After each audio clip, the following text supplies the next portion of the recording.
కాలజ్ఞానం. కాలజ్ఞానం అనగానే మనందరికీ ముందుగా గుర్తుకొచ్చేది పోతులూరి శ్రీ వీరబ్రహ్మేంద్ర స్వామి గారు. కాలజ్ఞానం అనగా భవిష్యత్తు కాలంలో జరిగే సంఘటనలను సిద్ధపురుషులు తమ తపోశక్తి ద్వారా సాధించిన జ్ఞానంతో, దివ్య దృష్టితో రాబోయే ఉత్పన్నాలను, వినాశనాలను ముందుగానే ఊహించి చెప్పడం. ఉదాహరణకు చెప్పాలంటే బ్రహ్మంగారు దివ్య దృష్టితో భవిష్యత్తులో నీటిని కొనుక్కొని తాగుతారని చెప్పారు. దానికి అందరూ నవ్వారట.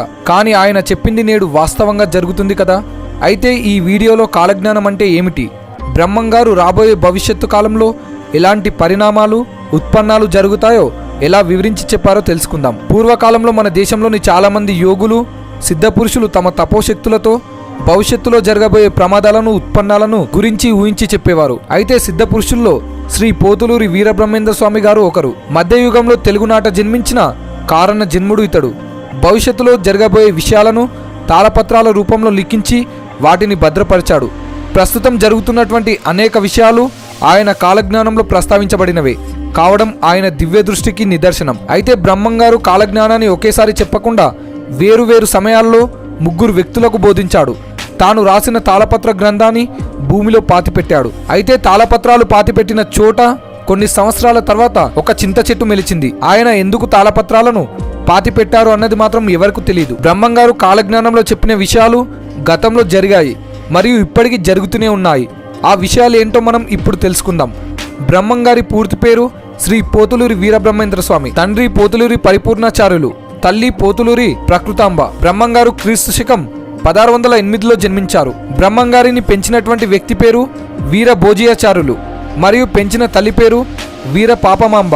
చిన్న వయసులో అమితమైన జ్ఞానం, మేధోశక్తిని కలిగి ఉండేవాడు. అయితే వీర భోజయాచార్యులు మరణించాక తన 8వ ఏట స్వయంగా జ్ఞాన పౌచవచన చేయాలనే ఉద్దేశంతో దేశాటన కోసం తల్లి అనుమతి కోరగా నిరాకరించింది.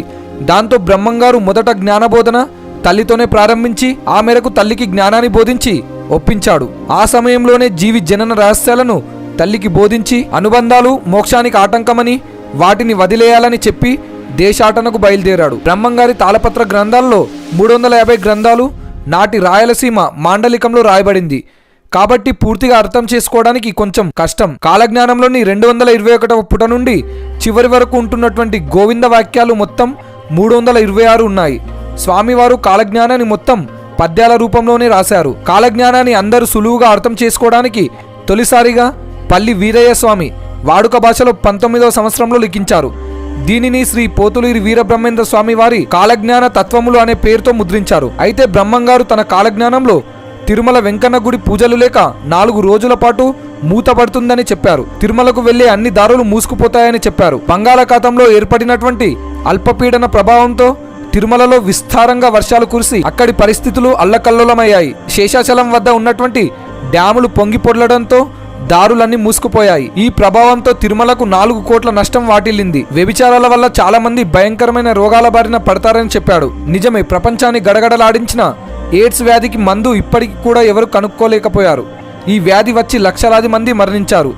వావి వరుసలు మరిచి మనుషులు పశువుల్లా ప్రవర్తిస్తారని చెప్పారు. చిన్న పెద్ద అని తేడా మరిచి మనవారు మందివారు అనే విశేషం మరిచి కన్ను మిన్నానక కామంతో కొట్టుమిట్టాడుతారని చెప్పారు. మరియు ఈ కాలంలో స్త్రీ పురుషులు ఇద్దరిని కామం పట్టి పీడిస్తుందని కూడా చెప్పారు.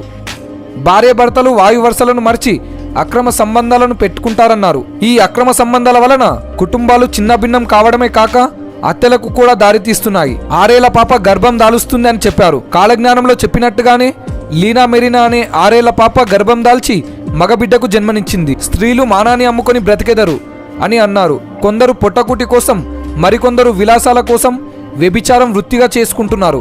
దేశవ్యాప్తంగా కొన్ని లక్షల మంది స్త్రీలు వ్యభిచార వృత్తిలో ఉన్నారని అంచనా. కాశీ పుణ్యక్షేత్రం 45 రోజుల పాటు బీడు పడుతుందని కూడా చెప్పారు.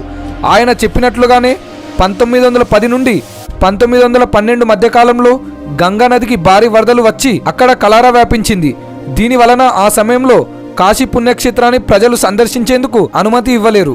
బ్రహ్మంగారి కాలజ్ఞానంలో ఒక పద్యం ఇలా ఉంది. ఈశాన్యము దిక్కున విషగాలి పుట్టెను, లక్షలాది మంది చచ్చేరయ్య, కోరంకి అని జబ్బు 1 కోటి మందికి తగిలి కోడిలాగా తూగి చచ్చేరయ్య. చైనాలో పుట్టే కరోనా వైరస్ గురించి ఆనాడే దివ్య దృష్టితో చూసి వర్ణించారని చాలా మంది చెబుతున్నారు. రాజరికాలు, రాజుల పాలన నశించిపోతుందన్నారు. అయితే మన దేశంలో రాచరిక వ్యవస్థ కాలజ్ఞానంలో చెప్పిన విధంగానే అంతరించిపోయింది మరియు బ్రాహ్మణుల అగ్రహారాలు నశించిపోతాయన్నారు.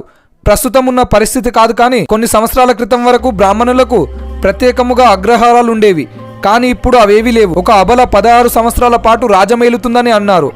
ఈనాడు బ్రహ్మంగారు చెప్పిన విధంగానే ఇందిరాగాంధీ 16 సంవత్సరాలు మన దేశానికి ప్రధానమంత్రిగా బాధ్యతలు నిర్వహించారు. మరియు బ్రహ్మంగారు కాలజ్ఞానంలో తిరుమల వెంకటేశ్వర స్వామి సంపదను 6 దోచుకుంటారని, శ్రీశైల మల్లికార్జునుడు భక్తులతో మాట్లాడతాడని, మధుర మీనాక్షి మధురమైన పలుకులతో జనాలతో మాట్లాడుతుందని, రాయదుర్గంలో ఒక చిలుక వేద ధర్మాలను చెబుతుందని, వనగామపల్లిలోని చింత చెట్టుకు జాజిపూలు పూస్తాయని, శ్రీకాళహస్తిలో దొంగతనం జరుగుతుందని, శ్రీశైల మల్లికార్జునుడు శ్రీశైలాన్ని వదిలి వింధ్య పర్వతాలకు వెళ్ళిపోతాడని కూడా బ్రహ్మంగారు తన కాలజ్ఞానంలో వెల్లడించారు. అడవి మృగాలు అడవిని వదిలి గ్రామాల్లో పట్టణాల్లో ప్రవేశిస్తాయని, మనుషులకు ముప్పుగా మారుతాయని, విచిత్రమైన ఈత చెట్టు ఒకటి పుట్టి రాత్రి నిద్రపోతుంది, పగలు మళ్ళీ లేచి నిలబడుతుందని, ఇలా 8 సంవత్సరాలు జరిగిన తర్వాత ఆ చెట్టు నశిస్తుందని, మొదలు దేశంలో తీవ్రమైన కరువు సంభవిస్తుందని కూడా చెప్పారు. గోదావరి నది 12 రోజులు ఎండిపోయి తిరిగి పొంగి పొర్లుతుందని, కుక్కలు గుర్రాలను చంపుతాయని, ఆ సమయంలో ఆకాశం నుండి చుక్కలు రాలి పడతాయని, మన తెలుగు రాష్ట్రాల్లోని కృష్ణానది విజయవాడ కనకదుర్గమ్మ ముక్కుపుడకను తాకుతుందని చెప్పారు. జలప్రమేయం లేదా భూకంపం వచ్చి నాగార్జున డ్యాం పగిలితే ఇలా సంభవిస్తుందట. ఆ సమయంలో కృష్ణానది మధ్యలో ఒక బంగారు రథం పుడుతుందని, దాన్ని చూసిన వారికి దాని కాంతి వల్ల కంటిచూపు పోతుందని చెప్పారు. అంతేకాకుండా ఇంద్రకీలాద్రి పర్వతానికి ఒక ముసలి వచ్చి 8 రోజుల పాటు ఉండి భ్రమరంభ గుడిలో దూరి మేకల ఆర్చి మాయమైపోతుందట. అలాగే కర్నూలు జిల్లా ఆదోని గ్రామంలో ఒక కప్ప కోడై కూస్తుందని చెప్పారు. అలా జరిగితే ఎన్నో వినాశనాలు తప్పవట. శ్రీశైలానికి దక్షిణాన రాళ్లు దొర్లిపడి చాలా మంది ప్రాణాలు కోల్పోతారట. పగిలిన రాతి ముక్కలు ఆకాశానికి ఎగురుతాయని బ్రహ్మంగారు చెప్పారు. కర్ణాటకలోని కామాక్షమ్మ విగ్రహం నుండి రక్తం కారుతుందని చెప్పారు. కలియుగాన 5000 సంవత్సరాలు వచ్చే నాటికి గరీబిరెడ్డి అచ్చమ్మ వంశంలో ఎవరు మిగలరట. ఈ వంశానికి ఆస్తి అయిన గోవుల మందలో ఒక్క గోవు కూడా మిగలదట. కలియుగంలో 593వ సంవత్సరంలో ఎన్నో విశేషాలు చోటు చేసుకుంటాయట. దాతృనామ సంవత్సరంలో అనేక ఊర్లలో రూపాయికి జానడు బియ్యం అమ్ముతారట. అంతేకాక నేను పుట్టబోయే సమయంలో నక్షత్రాలు భూమిపై రాలుతాయి. 7 గ్రామాల్లో ఒక గ్రామం మిగిలిపోతుంది. అంటే ప్రాణ నష్టం భారీగా జరుగుతుంది. ఆ సమయంలో అనేక వేల పశువులు మరణిస్తాయన్నారు. మరియు బ్రహ్మంగారు జన్మరహస్యం గురించి చెబుతూ 5000 సంవత్సరాల తర్వాత శ్రీ వీరభోగరాయుల అవతారం దాల్చి మళ్ళీ జన్మిస్తానని చెప్పారు. ఇది జరగకముందే అనేక ఉత్పన్నాలు మారణ హోమాలు చోటు చేసుకుంటాయి అని చెప్పారు. ఇలా భవిష్యత్తు కాలంలో జరిగే సంఘటనలను దివ్య దృష్టితో ఊహించి రాసిన బ్రహ్మంగారి కాలజ్ఞానంలో చాలా విశేషాలు ఇప్పటికీ జరిగాయి. రానున్న కాలంలో పరిస్థితి ఎలా ఉంటుంది అన్నది మాత్రం ఎవరికీ తెలియదు. విధిని ఎవ్వరూ ఎదిరించలేరు. కాలంతో పాటు మనందరం తప్పక ముందుకు సాగాల్సి ఉంటుంది. బ్రహ్మంగారి మఠంలో శ్రీ వీరబ్రహ్మేంద్ర స్వామి వారు 1693వ సంవత్సరం వైశాఖ శుద్ధ దశమి నాడు సజీవ సమాధిలోకి ప్రవేశించారు. తర్వాత కాలంలో స్వామివారి సజీవ సమాధిపైనే ఆలయాన్ని నిర్మించారు. ఆలయ గర్భగుడిలో నేటికి కూడా స్వామివారి జీవ సమాధి కొలువై ఉంటుంది. ఫ్రెండ్స్, వీరబ్రహ్మేంద్ర స్వామి గారికి సంబంధించిన ఈ వీడియో మీకు ఎలా అనిపించింది? జై శ్రీ పోతులూరి వీరబ్రహ్మేంద్ర స్వామి. వీడియో నచ్చితే లైక్ చేయండి, షేర్ చేయండి మరియు మా ఛానల్ని ఇప్పుడే సబ్స్క్రైబ్ చేసుకోవడం మాత్రం మర్చిపోకండి. Thank you friends. Thanks for watching.